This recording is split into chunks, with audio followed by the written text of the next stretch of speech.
ఈ మధ్యకాలంలో చాలా మంది ఆరోగ్యంగా ఫిట్ గా ఉండేందుకు వైట్ రైస్ కి బదులుగా బ్లాక్ రైస్ తినడం అలవాటు చేసుకుంటున్నారు.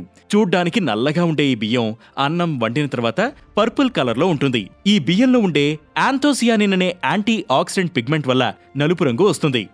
ఇండియా, జపాన్, థాయిలాండ్, చైనా, ఇండోనేషియాలో ఈ బ్లాక్ రైస్ పండిస్తారు. మన దేశంలో మణిపూర్, అస్సాం, మేఘాలయ రాష్ట్రాల్లో ఎక్కువగా పండిస్తున్నారు. 100 గ్రాముల బ్లాక్ రైస్ లో 79.1 గ్రాముల కార్బోహైడ్రేట్లు, 4.7 గ్రాముల ఫైబర్, 11.6 గ్రాముల ప్రోటీన్, 1.67 మైక్రోగ్రాముల ఐరన్ ఉంటుంది. ఫైబర్ ఎక్కువగా ఉంటుంది కాబట్టి జీర్ణ సమస్యలు తగ్గుతాయి.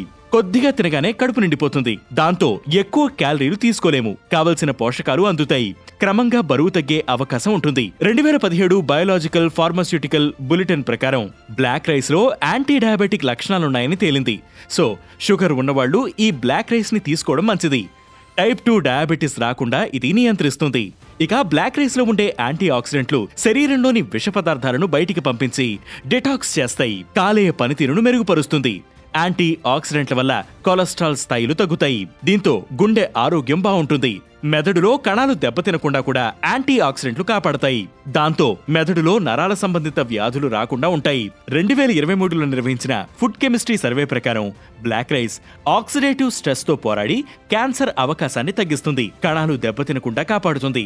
బ్లాక్ రైస్ లో ఉండే లూటిన్, లైకోపిన్, బీటా కెరోటిన్ వల్ల కంటి ఆరోగ్యం కూడా మెరుగుపడుతుంది. సో వైట్ రైస్ తో పోల్చితే బ్లాక్ రైస్ లో పోషకాలు ఎక్కువగా ఉంటాయి.